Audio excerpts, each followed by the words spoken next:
मिस्सा India media private limited एक ISO certified media company में सभी दर्शकों का अभिनंदन है। वाराणसी से रोहित सेठ की रिपोर्ट। नवरात्र के 7वें दिन मां कालरात्रि के दर्शन के लिए मंदिरों में उमड़ी भीड़। वाराणसी शारदीय नवरात्र के 7वें दिन मां दुर्गा की 7वीं शक्ति देवी कालरात्रि के दर्शन, पूजन और उपासना का विधान है। सुबह से ही दर्शन के लिए मंदिरों में भक्तों की भारी भीड़ रही। नवदुर्गा की 7वीं शक्ति मां कालरात्रि काशी के कालिका मंदिर दशाश्वमेध क्षेत्र में विराजमान है। मंगल आरती के बाद मंदिर प्रांगण में मां के जयकारे गूंज उठे। दरबार में पहुंचने वाले भक्त माला, फूल, नारियल, चुनरी, प्रसाद लेकर मां कालरात्रि से अपनी मनोकामनाओं की विनती करते नजर आए।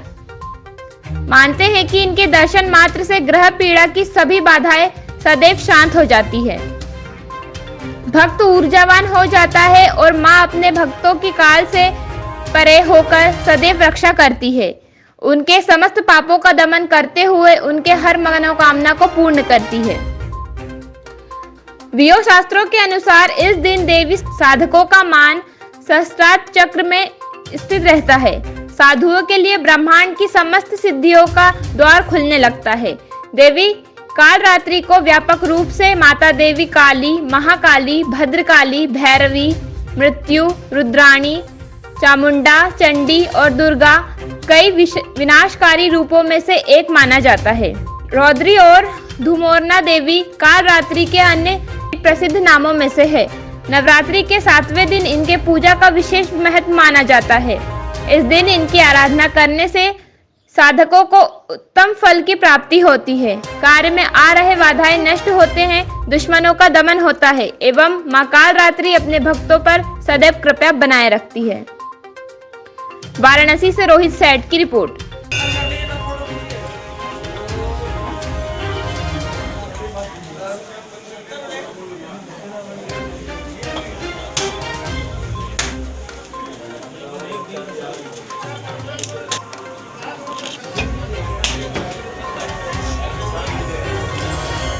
काली माई की जय। काली माई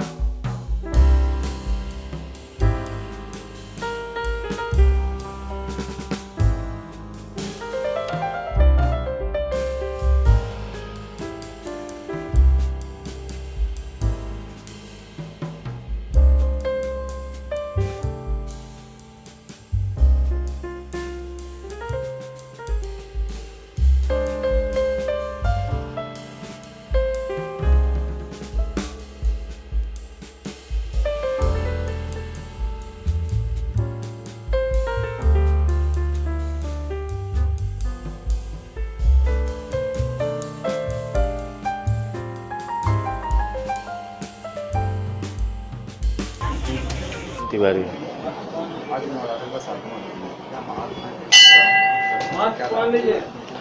नवरात्र में सप्तमी तिथि को माता कालरात्रि का दर्शन होता है और इनके दर्शन मात्र से जो है अकाल मृत्यु से भगवती हरती हैं लोगों को और उनको आरोग्यता जो हमेशा के लिए देती हैं। सुहागिन औरतें अटल सुहाग के लिए और युवतियाँ अच्छे सुहाग के लिए इनकी आराधना करती हैं।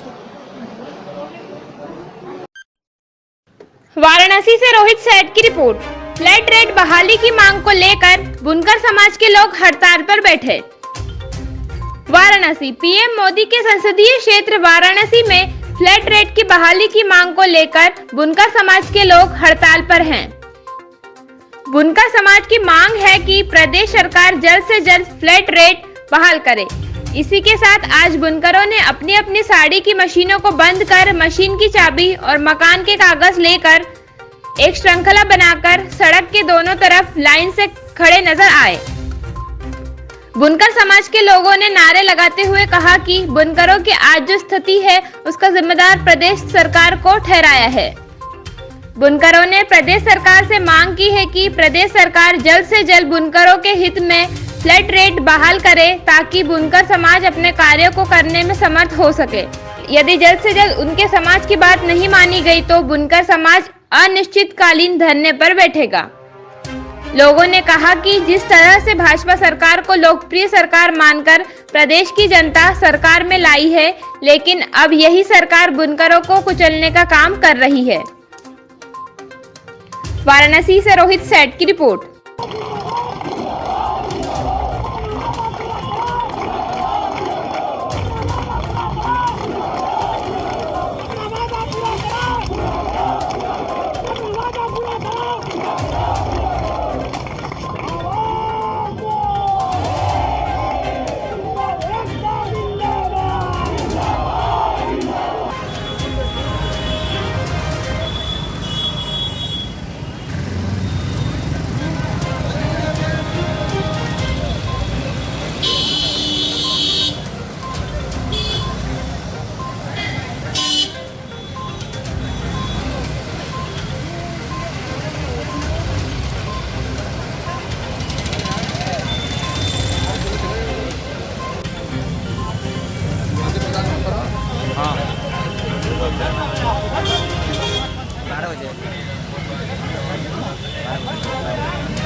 है आज आप यहाँ पे मानव श्रृंखला में खड़े हैं और हाथ में गाड़ी का पेपर लेके खड़े हैं। जी क्या वजह? सर, ऐसा है कि हम लोग का सरकार से डिमांड है, हम लोग बुनकरों के लिए उचित मूल्य का सरकार से प्रस्ताव रखा गया है और इसके लिए सरकार सुनने को बिल्कुल तैयार नहीं है और इतना ज़्यादा बिजली का बिल आ चुका है हम लोगों के पास कि भरने में हम लोग एकदम असक्षम हो चुके हैं। मजबूरी में हम लोग को अपनी संपत्ति, चल अचल संपत्ति बेच के बिजली का बिल भरना पड़ रहा है। इसीलिए आज हम लोग गाड़ी का कागज़, मकान का कागज़, फैक्ट्री की चाबी लेकर यहाँ पे धरने बैठे हुए हैं, लेके घूम रहे हैं, कोई खरीद लो ताकि हम सरकार को बिजली का बिल भर सकें।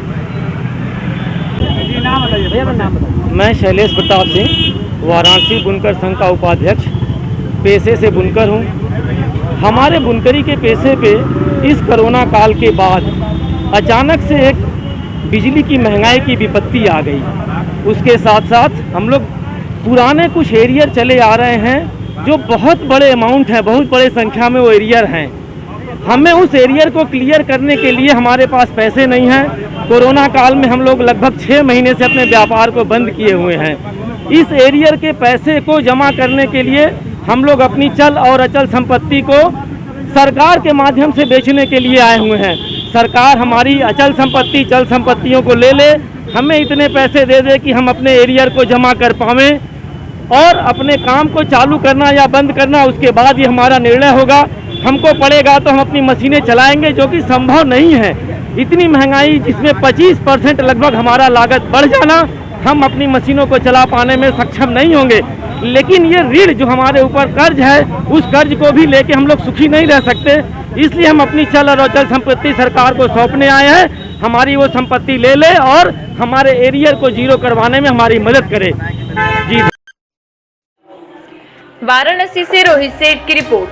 हाथ में आलू, प्याज, टमाटर लेकर सुबह ए बनारस क्लब के सदस्यों ने किया महंगाई का अनोखा विरोध। वाराणसी।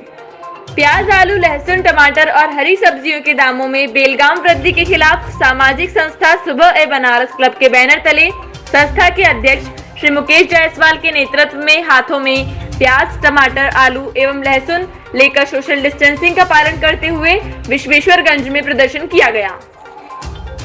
अध्यक्ष श्री मुकेश जायसवाल ने कहा कि इन दिनों महंगाई की आग में पूरा देश झुलस रहा है। जीवन की दैनिक जरूरतों से लेकर प्याज, टमाटर, आलू एवं हरी सब्जियों सभी के भाव आसमान को छू रहे हैं।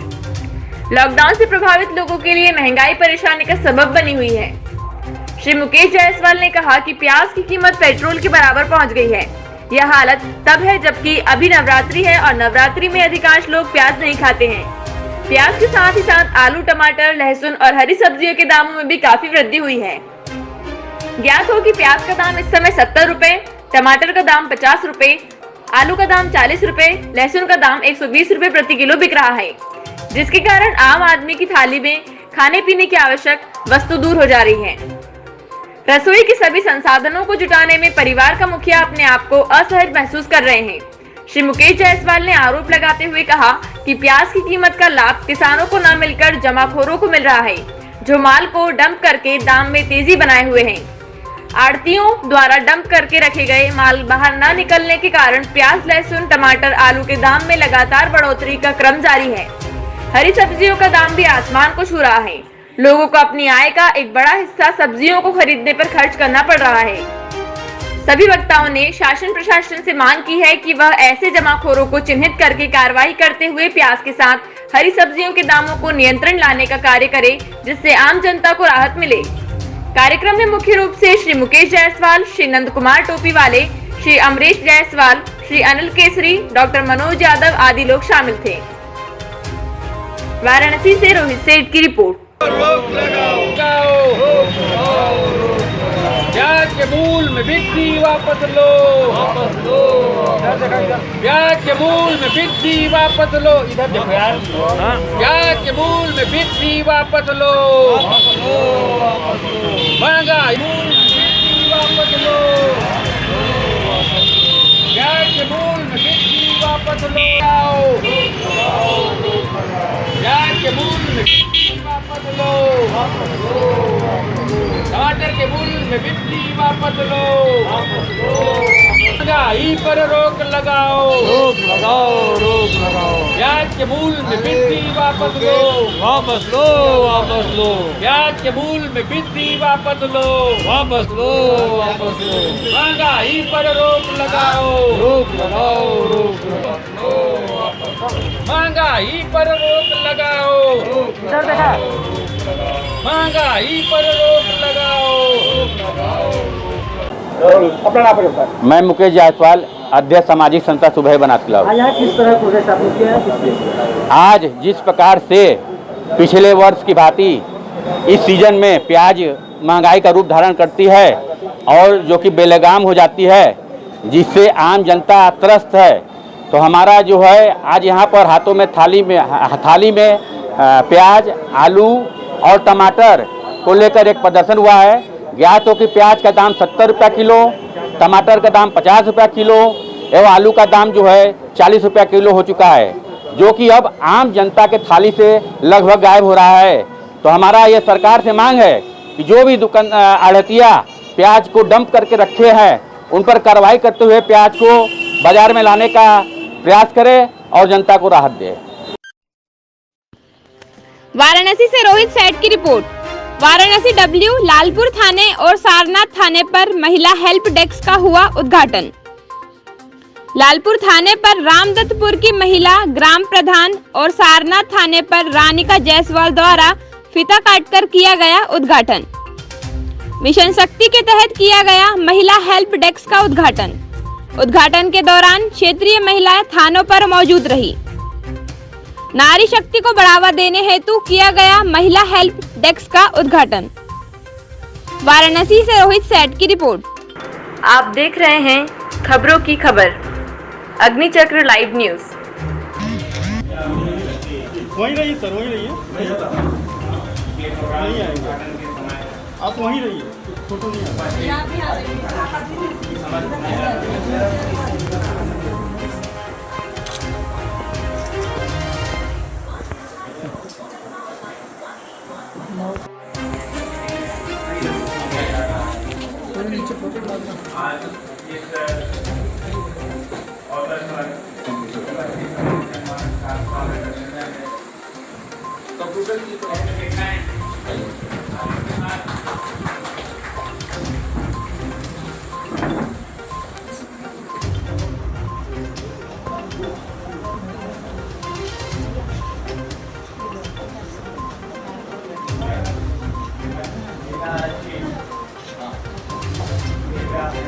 मैडम आप लोग जाइए पीछे से।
क्या बताएं। और मैं धन्यवाद देती हूँ श्रद्धेय प्रधानमंत्री जी, आदरणीय मुख्यमंत्री जी को, जिन्होंने कि हमारे समाज के प्रत्येक व्यक्ति, महिला हो या पुरुष, वो प्रशासन और शासन को अपना पूरा सहयोग देंगे, साथ देंगे, उनकी मदद करेंगे।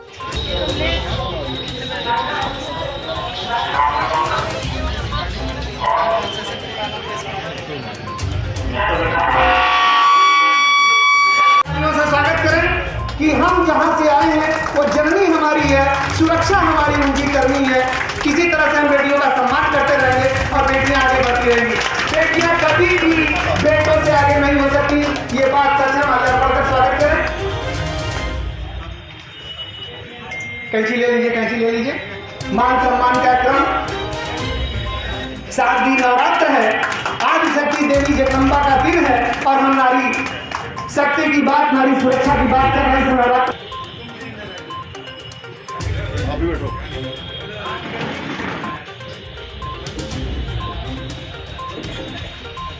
अनिता चौहान जी, निरीक्षक लालू पांडे का सम्मान गुना है, जैसा कि आप उपस्थित उपग्रहों को नष्ट कर देता है।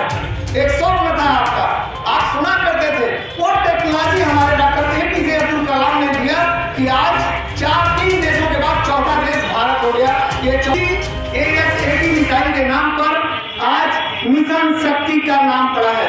मिशन शक्ति आदि शक्ति जगदम्बा के रूप में आज सभी थानों में हमारे माननीय मुख्यमंत्री जी उत्तर प्रदेश के द्वारा सभी थानों में नियमित रूप से ये कहा गया है करेंगे और सबको बताएंगे। धाराओं के बारे में विस्तार के क्रम में हमारे धीरे धीरे वक्ता आते रहेंगे और अपने के अवसर पर उपस्थित सम्मानित अतिथिगण का स्वागत एक अभिनंदन मैं महिला कांस्टेबल वर्तिका उपाध्याय अपने समस्त स्टाफ व प्रभारी निरीक्षक महोदय की तरफ से करती हूँ। महिलाओं, बालिकाओं व बच्चों की खुद की सुरक्षा, सम्मान व स्वास्थ्य के प्रति जागरूक करने के लिए विशेष अभियान मिशन शक्ति का शुभारंभ नवरात्रि के पहले दिन 17 अक्टूबर से किया गया है। ये अभियान 25 अक्टूबर तक चलाया जाएगा। आगामी अप्रैल तक हर महीने ये अभियान एक सप्ताह महिला कल्याण, बाल विकास सेवा, पुष्टाहार विभाग की देती हूँ और एक जोरदार ताली आप लोग बजाइए। यहाँ पे आपके लिए एक बेंच खुला हुआ है महिलाओं के लिए। इसके बारे में सिर्फ यही कहना चाहूँगी कि जो महिलाएं, हम जिनको आधी आबादी कहते हैं, आज वो कहाँ खड़ी है ये खुद उन्हें पता है, मुझे बताने की जरूरत नहीं है। हर क्षेत्र में वैदिक काल की पुनरावृत्ति हुई है, बस इतना समझ लीजिए आप। जैसे महिलाएं उस समय सर्वोच्च थी, आज के युग में दोबारा वो सर्वोच्च हुई है हर क्षेत्र में, चाहे वो कोई भी है। दोनों लोग दे दीजिए सर, आप भी रहिए। दिया जा रहा है, तालियों के साथ स्वागत कीजिए। और भी दबंग होकर काम करना। धन्यवाद रंगा जी। हाँ, डॉक्टर साहब जी बोले, आपका परिचय। मैं राधिका जायसवाल, क्षेत्रीय मंत्री काशी क्षेत्र महिला मोर्चा प्रभारी चंदौली, मंडल प्रभारी थाना गद्दी। आज ये किस तरह का उद्घाटन और कहाँ पर किया गया है, किस थाने पर? ये आज जिस प्रोग्राम में आप लोगों ने यहाँ शिरकत की, ये थाना सारनाथ है। और जैसा कि आपको पता होगा, भारत और उत्तर प्रदेश की एक पहल है महिला शक्ति मिशन, उसके अंतर्गत यहाँ पे महिला बेंच का उद्घाटन हुआ है। मैम, कितना मनोबल बढ़ेगा इस महिला हेल्प डेस्क के उद्घाटन से? मैं आपके माध्यम से एक समाज को देना चाहती हूँ मैसेज।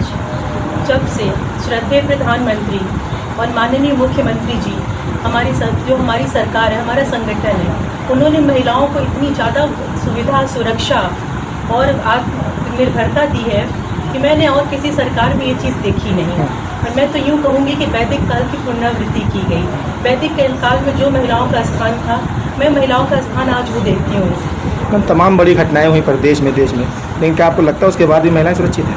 नहीं, देखिए, वो मैं ये कहूँगी इसमें शासन प्रशासन का कोई दोष नहीं है। किसका मानती हैं? बिल्कुल दोष नहीं। किसका दोष मानती हैं? ये समाज का दोष। और आपसे आप देखेंगे किसी भी चीज़ की तह में अगर आप जाते हैं, लास्ट में आप देखेंगे कि उनके अपने ही उसमें इन्वॉल्व होते हैं। शासन या प्रशासन को आप जब बताएंगे तो वो पहुंचेगा। और मैं ये मानती हूँ कि प्रशासन हर कदम पे हमारी मदद को तत्पर है, बशर्ते हम उन्हें पूरा सहयोग दें और उनका साथ दें। महिला उत्पीड़न कम कैसे होगा? इसमें हमें आगे आना होगा, आपको आगे आना होगा, समाज को आगे आना होगा, और जो गलत कुरीतियाँ हो रही हैं उसके विरुद्ध आवाज़ उठाना पड़ेगा, न कि उनका साथ देना। इसके पहले एंटी रोमियो का भी टीम बना था जी, वो बंद होने के कागज पर हुआ और